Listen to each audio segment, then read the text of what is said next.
Welcome back to another technical deep dive here in the debug zone. Today we're tackling a big question and breaking it down with insights from other users.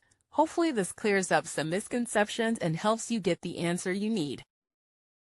So buckle up, stay a little curious, and let's jump right in.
And that's a wrap.